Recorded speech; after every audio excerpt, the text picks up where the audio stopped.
Momento ainda de intranquilidade no Brasil, por causa especial da criatividade de alguns. Ontem eu fui ao Supremo, a decisão foi na última hora, vocês surpreenderam. Hoje resolvi não ir. Motivo? Obviamente eu não sabia o que ia acontecer. Mas vamos lá. Eu espero hoje botar um ponto final nisso aí. Parece que tem algo pessoal contra mim. E a acusação é muito grave. E são infundadas. E não é da boca para fora. Eu vou demorar um pouco, mas tem muitas novidades para vocês. Vamos começar no final. Quando as eleições se acabaram. No dia 2 de outubro, 2 de novembro, alguns de vocês estavam lá na Alvorada e eu fiz um pronunciamento à nação. Coisa rara, né? Fiz um pronunciamento lido à nação. Eu vou ler apenas um parágrafo desse pronunciamento, que infelizmente não está no inquérito do ministro Alexandre de Moraes.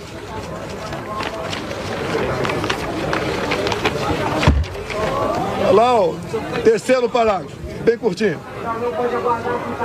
As manifestações pacíficas sempre serão bem-vindas, mas os nossos métodos não podem ser os da esquerda, que sempre prejudicaram a população, como invasão de propriedade, destruição de patrimônio, cerceamento do direito de ir e vir.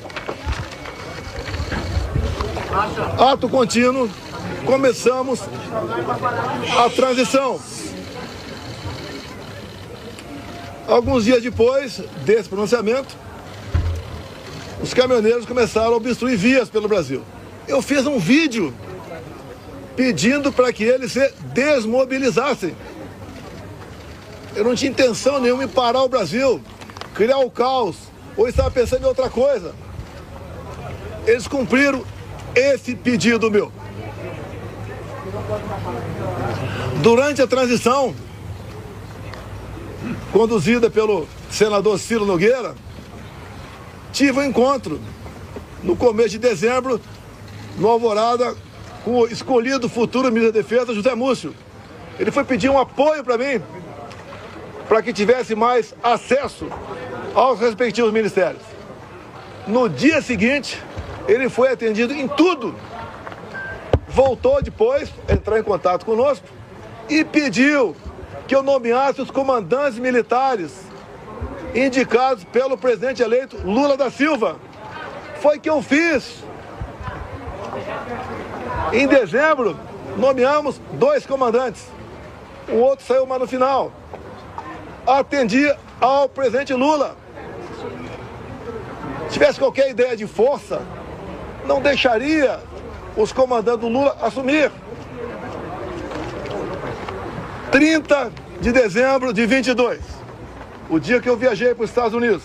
Mas, antes de viajar, eu fiz uma live que, lamentavelmente, não estão nos inquéritos do senhor Alexandre de Moraes. Como hoje eu vi na mídia, já que eu não estava lá, advogados reclamando de um vídeo que ele botou, mostrando a parte mais agressiva, vamos assim dizer, do quebra-quebra. E quando se fala em quebra-quebra, o próprio Zé Múcio, há pouco tempo, no programa Roda Viva, falou que o que aconteceu de 8 de janeiro não foi golpe. Como o ex-presidente Temer falou a mesma coisa. Como o ex-ministro Jobim também falou. Depois ele voltou atrás.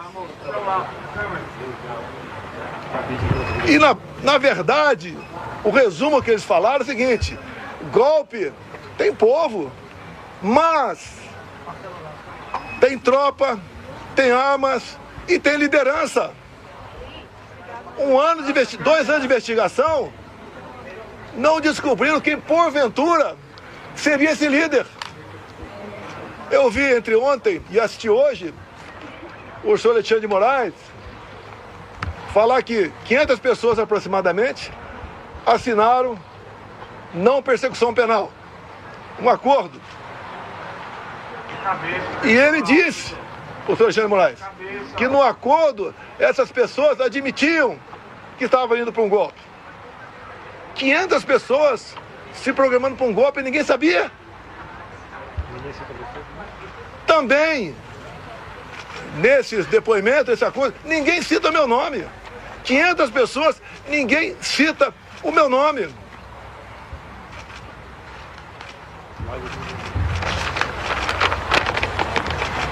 Vamos aqui para a live de 30 de dezembro, o dia que eu viajei para os Estados Unidos. Um pedacinho bem curto aqui, mas lamentavelmente as imagens não estão no inquérito do Alexandre Moraes. Ele bota o que ele quer lá. Por isso, seus inquéritos são secretos ou confidenciais. Da live. E repito, em nenhum momento fui procurado para fazer nada de errado, violentando, seja o que for. Eu entendo que fiz a minha parte. Estou fazendo até agora a minha parte. Hoje são 30 de dezembro. Até hoje eu fiz a minha parte dentro das 4 linhas. Não vamos achar que o mundo vai acabar dia 1º de janeiro. Vamos pro tudo ou nada. Não! Não tem tudo ou nada. Inteligência. Mostrar que somos diferentes dos outros. Nós respeitamos as normas, as leis, a Constituição. Nós sabemos dar valor à liberdade. Talvez isso seja o de mais importante. Mas o pessoal deve perguntar, por que estado de defesa? Lá atrás foi discutido estado de sítio. Você deve se lembrar, na matéria do Green Gold, que passou para a Folha de São Paulo, áudios. Um dos áudios dizia, carregue num 4-2. Eles estavam na dúvida do que me acusar. Estavam na dúvida. Ele achou naquele momento que era melhor falar que queria dar um golpe usando o artigo 142 da Constituição. E agora, entre ontem e hoje, palavras do ministro relator, ficou convencionado por ele, estado de defesa. E o decreto estava pronto para assinar. Seria então, se eu assinasse, o início do golpe. Segundo o ministro relator, configurou-se o golpe a partir desse momento. Mas, antes de hipotética assinatura de um decreto de estado de defesa, como está no artigo 136 da Constituição, o presidente da República tem que convocar os conselhos da República e da Defesa. Aí seria o primeiro passo. Não adianta botar um decreto na frente do presidente de estado de defesa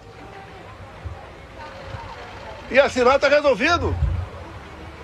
Não convoquei os conselhos da República e da Defesa. Nem as preparatórias houveram para isso. Se é que você trabalhar com o dispositivo constitucional, é sinal de golpe. Golpe não tem lei, não tem norma. Golpe tem conspiração com a imprensa, com o parlamento, setor do poder judiciário, setor da economia, fora do Brasil. Forças Armadas em primeiro lugar, sociedade, empresários, agricultores. Aí você começa a gestar um hipotético golpe. Nada disso houve. Agora, por que se comentou estado de defesa e estado de sítio? Para a gente desmontar de vez essa história de golpe em cima de um dispositivo constitucional. 2014, acabaram as eleições, Dilma ganhou de Aécio Neves. O que o PSDB fez? Contratou uma auditoria externa. Talvez para dar mais credibilidade ao parecer final. Conclusão, parecer final da auditoria externa contratada pela PSDB sobre eleições. As urnas são inauditáveis. Não sei eu que disse isso. Isso foi em 2015. Eleição de 2014. Desde 2012, eu já tinha ações dentro da Câmara dos Deputados pelo voto impresso. Antes de mim, Flávio Dino foi claro, dizendo que perdeu umas eleições por causa do voto eletrônico. Antes disso também, Carlos Lupe, do PDT, em inserções de programa eleitoral gratuito, ele disse: eleições sem voto impresso é fraude. E foi ele que entrou com uma ação contra mim no TSE. Outros 10, 12 falavam a mesma coisa. Eu não era sozinho, não estava sozinho na defesa do voto impresso. Eu não sou obrigado a acreditar, confiar num programador. Eu confio na máquina. Não sou obrigado a acreditar num programador. Em 2015, deputado Jair Bolsonaro, aprovou uma emenda numa proposta de lei eleitoral, cujo relator era Rodrigo Maia, permitindo o voto impresso. A senhora Dilma Rousseff vetou. Foi derrubado o veto. Na Câmara, algo surreal. Até o PT votou para derrubar o veto. Ato contínuo. Foi convidado pelo ministro Supremo, Luiz Fux, a ir ao TSE. Chegando lá, encontrei o ministro Fux. Tratou muito bem, feliz. Ele me convidou para ir para lá. E falou que o TSE tinha tomado todas as medidas para implementar o voto impresso nas eleições de 2018. E ele falou: deputado, por falta de recurso, apenas 5% das sessões terão voto impresso. Eu falei: é uma excelente referência. É mais número de eleitores do que uma pesquisa. Eu só faço um pedido para o senhor: pulverize as urnas. Ele falou: já está programado, serão pulverizadas. O TSE começou a preparar. Tem um vídeo do ministro Gilmar Mendes, ministro Barroso, elogiando a nova urna eletrônica com a impressora do lado. Bem, poucos meses depois, por 8-3, o Supremo Tribunal Federal disse que a urna era inconstitucional. Essa ação foi proposta pela senhora Raquel Dodge na época, chefe do MP. Porque a impressão do voto, segundo o Supremo e ela, segundo o Supremo e ela, a impressão do voto colocava em risco a segurança das eleições, o sigilo do voto. Esses foram os argumentos. Deixo claro que na Venezuela só foi possível detectar fraude o ano passado por causa do voto impresso. Foi a primeira vez que a Venezuela adotou o voto impresso. Por que a Venezuela fez isso? Já que o sistema eleitoral deles era exatamente igual ao nosso.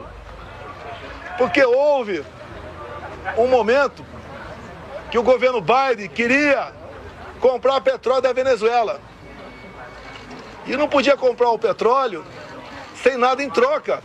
Então foi feito um acordo, governo Biden dos Estados Unidos, governo Maduro da Venezuela e oposição. E impuseram então o voto impresso. Ele foi testado a primeira vez em dezembro do ano retrasado, na Venezuela, num referendo, se podia ou não invadir a Guiana para tomar posse da região de Essequibo, que depois que apareceu o petróleo, a Guiana ficou um país cobiçado. E o Maduro, quando foi votar no referendo, falou: aqui você vota sim, sim, sim, sim, papelzinho, não é igual a outro país, é papelzinho dentro da urna. E o Maduro aceitou por que o voto impresso? Já queria ter problema com a Maria Corina ou com o Capriles, os maiores adversários dele naquele momento. O que ele fez? Tornou-os, Maria Corina e Capriles, inelegíveis por 15 anos. Qual a acusação? Atos antidemocráticos. Subiu no carro do som e criticaram o governo Maduro. Isso passou a ser ato antidemocrático. A gente começa a lembrar um pouquinho do Brasil ou não? As duas oposições mais fortes, fora da ficha eleitoral, o Maduro pensou que fosse entrar em campo e ganhar para o WO. A Maria Corina organizou seu partido, organizou bases, fez movimento por toda a Venezuela, muito parecido com o meu aqui, onde a multidão ia atrás. 300 mil mortes em São Paulo, milhares de pessoas por todo o Brasil. Tiveram as eleições. A Maria Corina se organizou, não vou entrar em detalhe aqui, se organizou. Quando começou a apuração, chegando na casa de 70%, o que o Maduro fez? Suspendeu. E logo depois, se autodeclarou eleito presidente da Venezuela, ou melhor, reeleito. Mas a oposição tinha boletim de urna, tinha atas. E essa questão se alastrou fora da Venezuela. Chegou-se à conclusão, então, que tinha havido fraude por parte do Maduro. E tinha que encerrar as eleições por ali, caso contrário, ia dar a vitória do Edmundo, o candidato da Maria Corina. E dali para frente vocês sabem a história.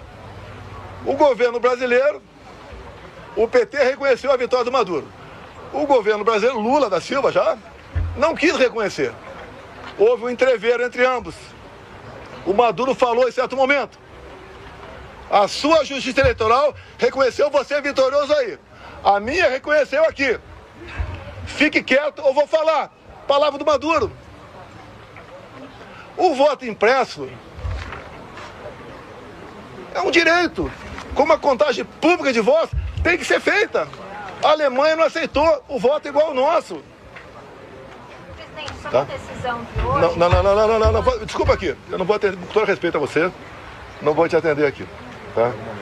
Tá ok. Depois eu fico aberto a...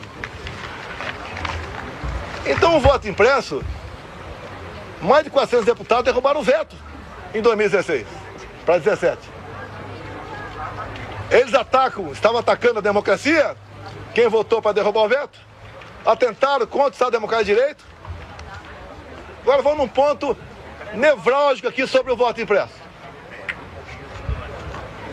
Quando acabaram as minhas eleições, a última agora, em 22, o meu partido peticionou o TSE. No dia seguinte, o ministro-presidente do TSE, Alexandre de Moraes, não aceitou, mandou arquivo e nos deu uma multa de 22 milhões de reais. Alguém já viu um advogado ser multado por aí? Por peticionar alguém do Poder Judiciário? Se ele tivesse recorrido, a multa poderia passar para 200 milhões. Ou até mesmo, quem sabe, caçar o registro. Então, não tínhamos como discutir dentro da justiça eleitoral essa questão. Vamos voltar um pouquinho para 2018. Para depois voltar para 22. 2018, eu ganhei no segundo turno. Uma enxurrada de votos, teve a facada. Mas, 2 dias depois do segundo turno de 2018, chegou um papel no TSE, bem fundamentado, dizendo que tinha havido fraude. O que o TSE fez na pessoa da ministra Rosa Weber, presidente? Oficiou a Polícia Federal e foi aberto um inquérito. Opa! Para investigar a eleição de Jair Bolsonaro, ganhador, tem inquérito. Para pro lado de cá, quando eu perco, quando o Lula ganha, não pode nem petição. E foi aberto o inquérito, que alguns de vocês já ouviram falar sobre ele. Inquérito 1361 de novembro de 2018. Para apurar fraude.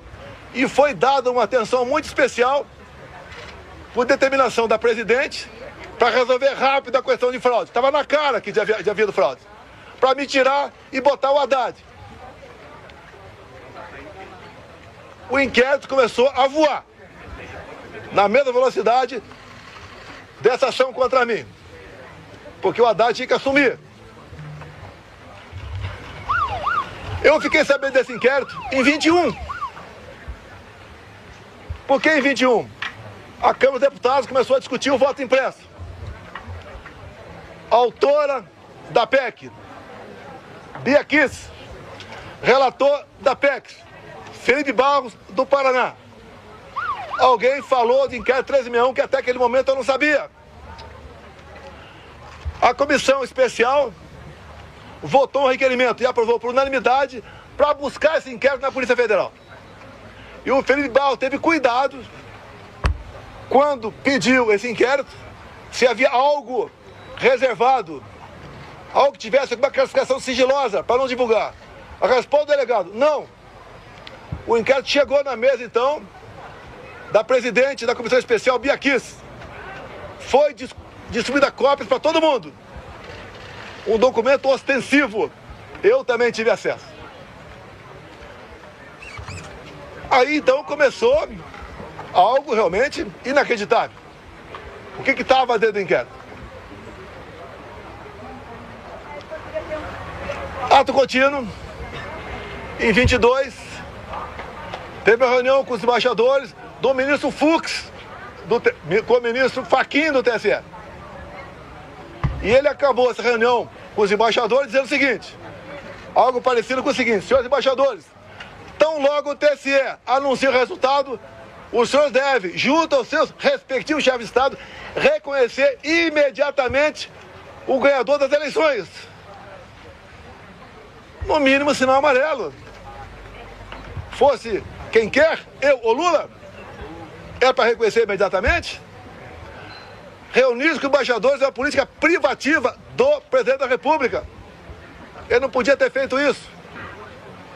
Conhecedor do inquérito 1361, convidei os embaixadores, 2 meses depois, a comparecer no Alvorada. Convidei o ministro Fachin a comparecer também, é tudo aberto, dentro das 4 linhas. Ele não foi. Ali eu mostrei o que era o inquérito 1361. Eu não posso falar para vocês aqui sobre essas 3 páginas, porque esse inquérito, depois que eu falei sobre ele, ele teve a classificação sigilosa de confidencial, ou seja, secreto. Tudo que acontece aqui, por parte do senhor Alexandre de Moraes, é confidencial, é secreto. 8 delações do CID, secreto. E o que está lá dentro? Que vocês podem pedir via lei à Justiça Eleitoral. Quem já pediu já sabe que é negado o acesso. Mas espera aí.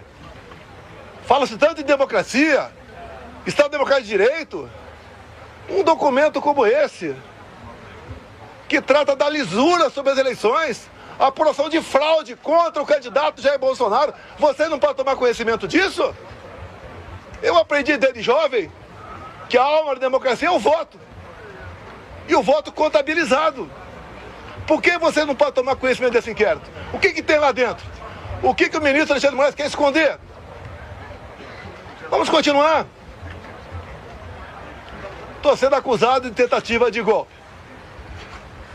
Algo, o pessoal deve ter percebido, da forma tão incisiva como o ministro Alexandre de Moraes conduz, ou se conduz, tem algo esquisito por aí. O que ele quer esconder? Apenas o inquérito 1361? Eu digo que o inquérito 1361 é 99%. Mas vamos lá. Houve interferência no TSE nas eleições de 22 ou não? Não, vamos falar em fraude, possível fraude aqui. Esqueçam. 100% confiável. As urnas. Mas vamos abrir o inquérito 1361. Durante as eleições de 22, o TSE influenciou, jogou pesado contra eu e a favor do candidato Lula. Eu não pude mostrar imagens do Lula defendendo o aborto. Eu não pude mostrar imagens do Lula falando que o pobre coitado rouba um celular para tomar uma cervejinha. Eu não pude mostrar imagens do 7 de setembro. Imagens do enterro da Rainha Elizabeth. De parte do meu discurso na ONU. O Lula ao lado de ditadores. Eu não podia mostrar nada. Eu não pude mostrar a imagem do Lula com o gorro CPX na cabeça, que eu me reuni com embaixadores aqui. Ele foi no Morro do Alemão, se reunir com líderes comunitários que só são eleitos com apoio do tráfico. Eu não pude mostrar nada. Na reta final, 1,5 milhão de inserções da rádio foram negados. Nordeste especial, a grande parte lá não apareceu. E como fomos reclamar, ainda fomos advertidos. Culpado a nós. Assim se comportou o sistema eleitoral. E mais ainda, mais grave, a diferença foram 2 milhões de votos. Estão no papel, 2 milhões de votos. O TSE fez uma campanha massiva para que jovens de 16, 17 anos retirassem seu título. Essa faixa etária, 75% vota na esquerda. Mais de 4 milhões de jovens retiraram o título. Só aí dá uma diferença a mais, ponto candidato, 2 milhões de votos. Mas uma lei eleitoral, para ter eficácia, ela tem que ser sancionada um ano antes das eleições. As resoluções, 6 meses antes. Entre o primeiro e o segundo turno de 22, houve a resolução do TSE. Era para censurar. Até a ministra Carmen Lúcia falou o quê? Olha, eu sou contra a censura, mas o momento aqui é especialíssimo. Vou votar sim. E o Alexandre de Moraes aprovou uma resolução entre o primeiro e o segundo turno, proibida por lei. Com mais força ainda, a Justiça Eleitoral foi para cima do pessoal da direita, desmonetizando páginas, derrubando páginas, prendendo gente. Fizeram barbaridade contra a minha pessoa. A Justiça Eleitoral se comportou corretamente, dado que eu falei aqui, sim ou não? Eu que sou golpista? Eu que sou golpista? Esses 2 vídeos aqui estão nos autos do inquérito. Que os advogados reclamaram de um vídeo que estava hoje, foi mostrado aqui no TSE. Eu sou o culpado. Repito, na delação do Cid, ele diz que, vamos partir do princípio, está tudo certo com a delação dele. Ele diz ali que ficou sabendo do 8 de janeiro, no dia 8 de janeiro. Já falei, estou repetindo, nos 500 acordos de não persecução penal, em nenhum deles, que eu tomei conhecimento, alguém cita meu nome. Graças a Deus eu saí aqui dia 3 de dezembro, porque eu não queria passar faixa para um cara com passado como o Lula tem. Não há crime nenhum não passar faixa. Não está escrito que é proibido passar faixa. Fui para os Estados Unidos e essa artimanha do 8 de janeiro, eu falo artimanha porque o ministro Flávio Dino, na Justiça, negou os vídeos do 8 de janeiro. Quase 200 máquinas. Ele entregou apenas 4 vídeos e falou que o contrato tinha vencido. Ah, pelo amor de Deus! Pelo amor de Deus! Eu sou golpista? 8 de janeiro, eu estava nos Estados Unidos. Uma das 5 acusações contra mim é destruição de patrimônio, só se for por telepatia. Existia, fizeram pesca probatória, reviraram a vida de todo mundo, 3 buscas e apreensão em casa.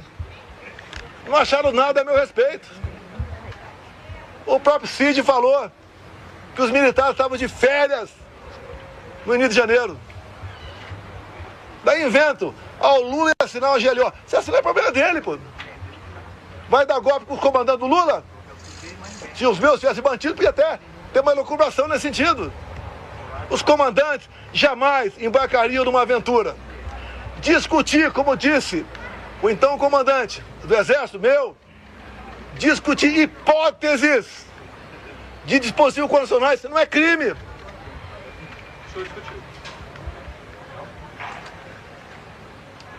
Você não vai me tirar do sério. Acho que a maioria já aprendeu aqui como é que eu ajo. quiserem tumultuar com você, é outra história, vou embora. Vou abrir a pergunta para vocês. Diz Alexandre de Moraes que o golpe começou dia 29 de julho de 21. Um ano e meio antes de acabar 22. E ele tinha aqui, para dar ênfase à historinha dele, tinha que acabar de 8 de janeiro.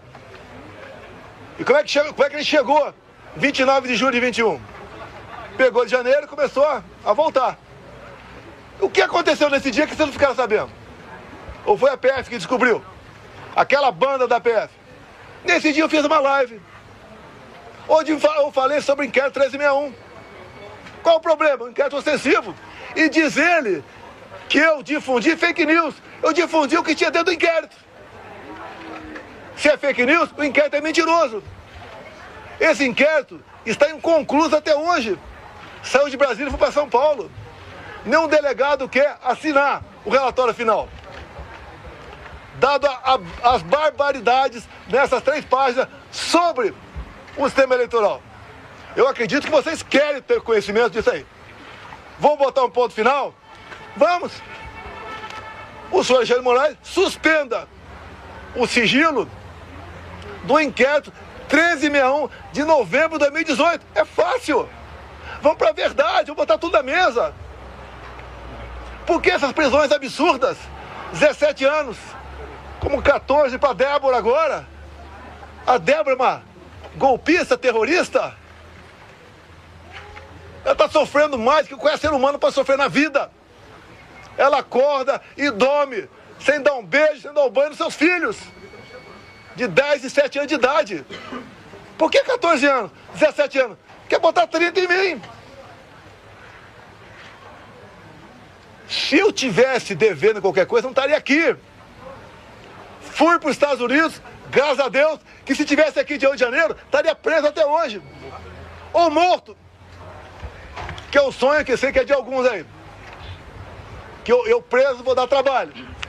Não vai acontecer não, Deus está contigo, presidente. Então, aqui está grande parte, quase toda a verdade que interessa. Repetindo, 2 de novembro de 22.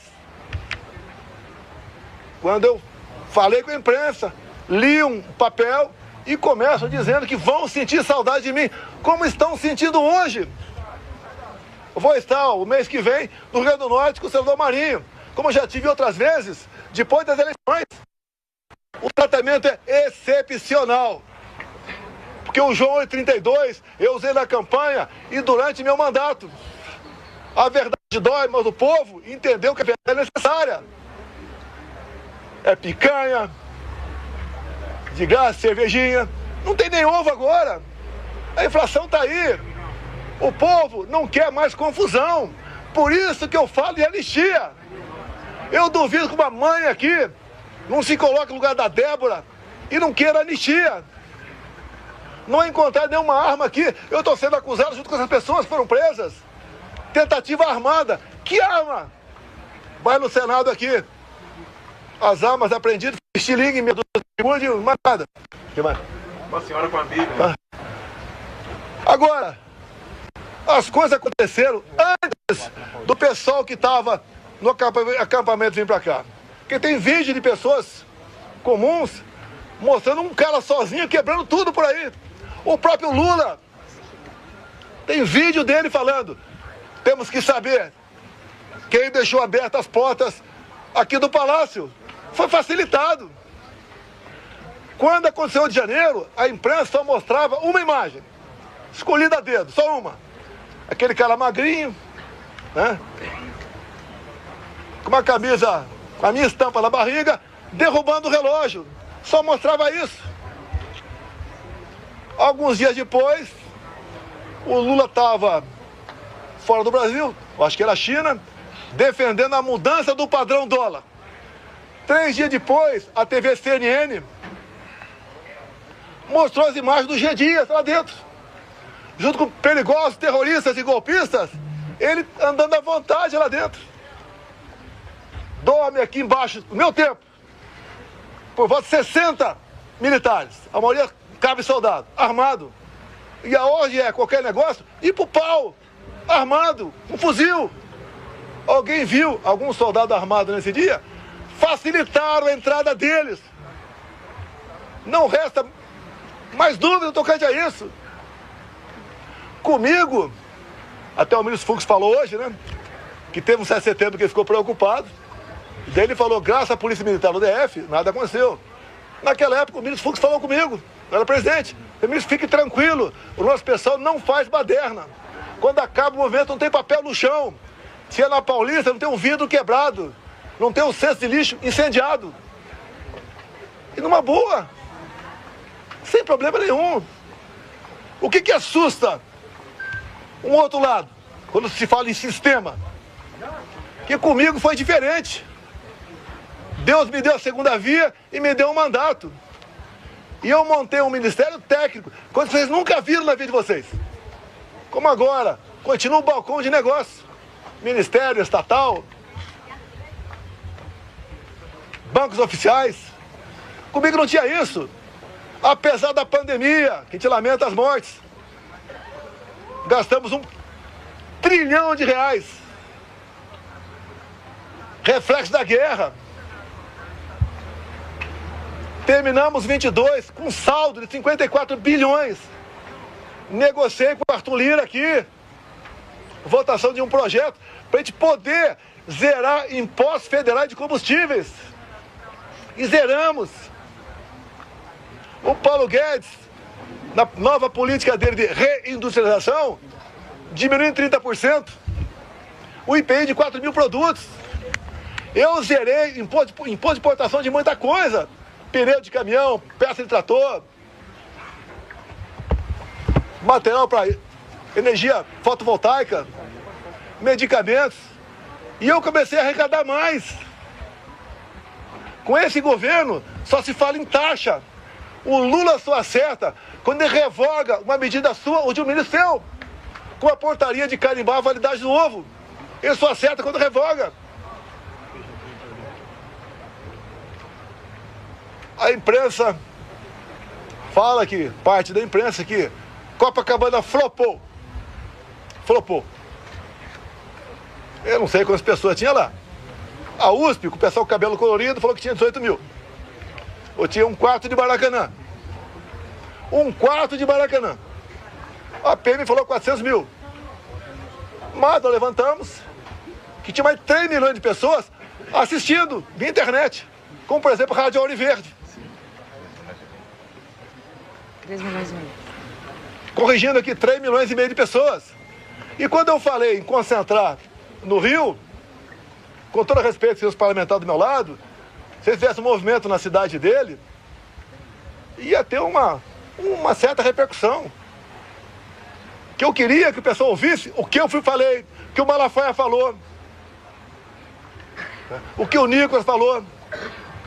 Vamos mudar um pouco esse repertório para São Paulo. Vamos ver se a Damares fala. A Michele volta para lá, porque ela estava em convalescença. Agora, dia 30, agora, vai ter um movimento da esquerda. Estou até promovendo. O movimento da esquerda na Paulista. Qual é a pauta? Prisão para o Bolsonaro. E sem anistia. Lá não tem mãe, não. Que não se coloca no lugar da Débora. Vamos ver quantas pessoas vão para lá. Na semana seguinte, 6 de abril, vai ter o nosso. Tudo acertado com o Tarcísio. Devemos ter pelo menos 6 governadores. Mais de 50 parlamentares. Vamos continuar nessa luta da anistia. A anistia é perdão, é passar borracha. É fazer o Brasil voltar à sua normalidade. Eu não quero conflito, confronto. Eu quero o bem-estar do meu povo. Não tenho obsessão pelo poder, tenho paixão pelo Brasil. E quando alguns falam inelegível, por que eu estou inelegível? Porque me reuni com embaixadores? Não foi com traficante no Morro do Alemão, não. Abuso de poder político? Qual voto eu ganhei junto a embaixadores? A outra inelegibilidade, abuso de poder econômico. Acabou aqui o 7 de setembro. com toda certeza, 1 milhão de pessoas aqui, parecia uma plantação de girassol amarelo. Deixei minha faixa, acabou o 7 de setembro, a estrutura dos palanques que estavam por lá de lá, subi no carro de som, Cida Malafaia. E ali, eu fiz o pronunciamento.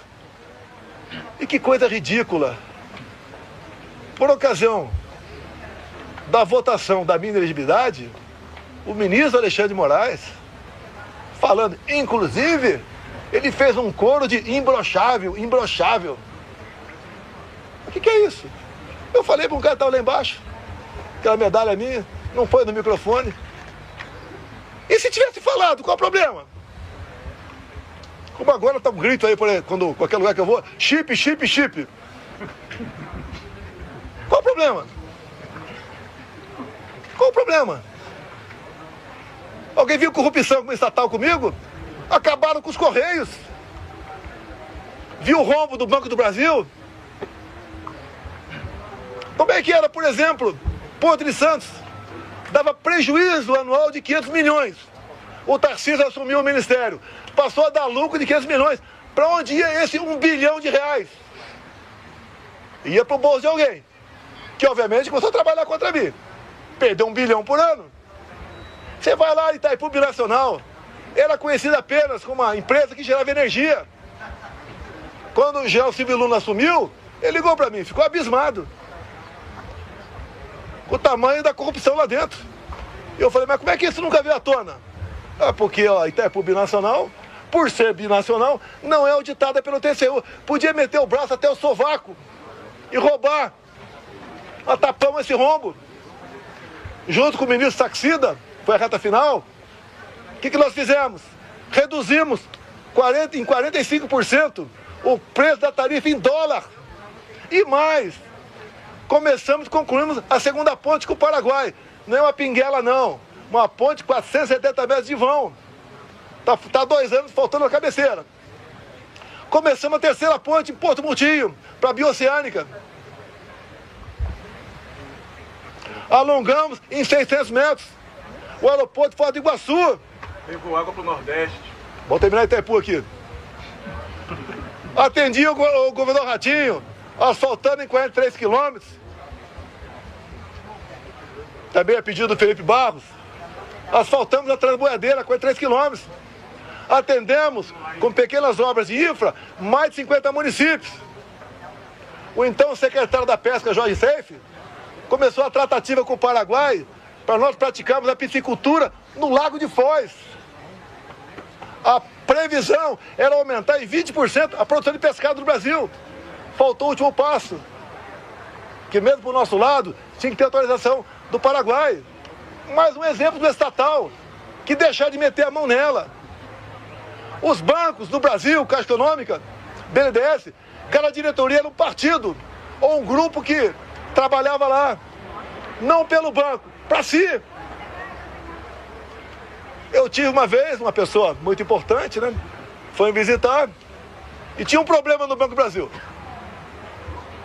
Era um problema de quase 200 milhões de reais. E ver se eu podia resolver. Eu tomei conhecimento. Chamei o banco. Como acha disso? Ele falou, não dá por causa disso, disso. Acabou. Daí chamei o cara de volta.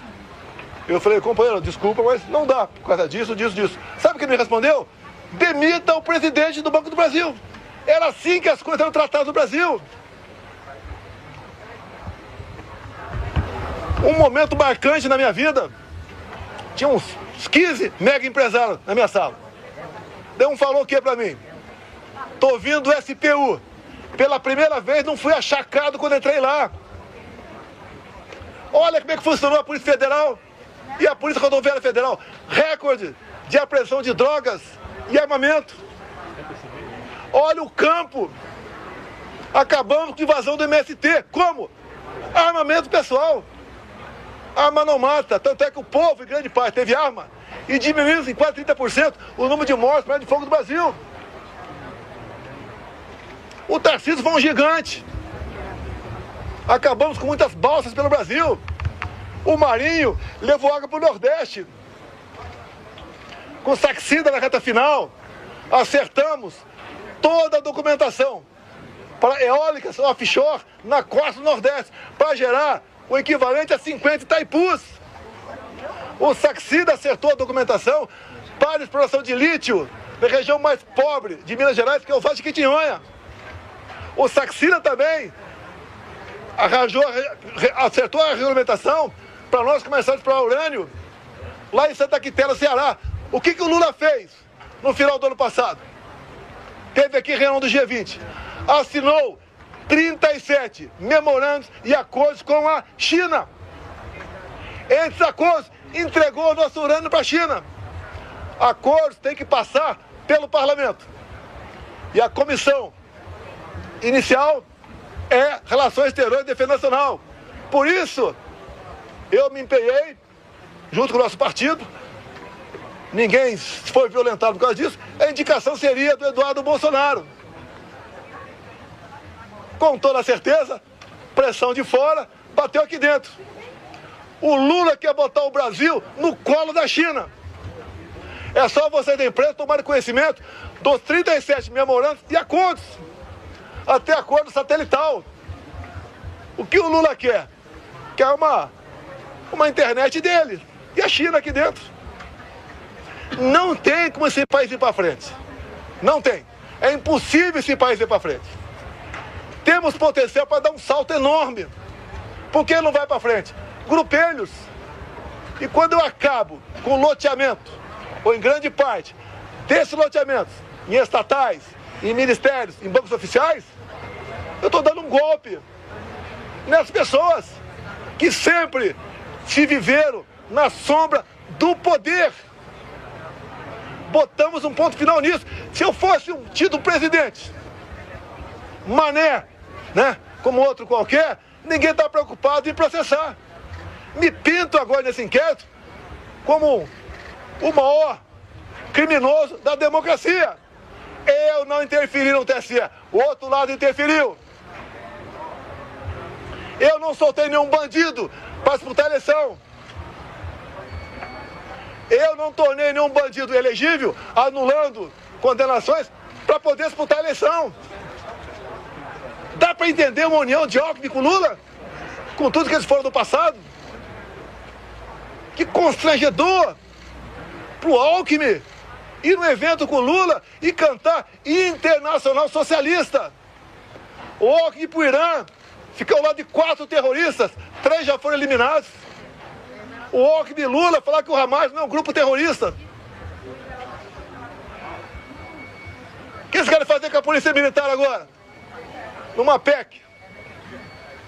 Acabar com a polícia militar no Brasil. Não tem nada para dar acesso a esse país. Vou encerrando, abrindo para alguma pergunta.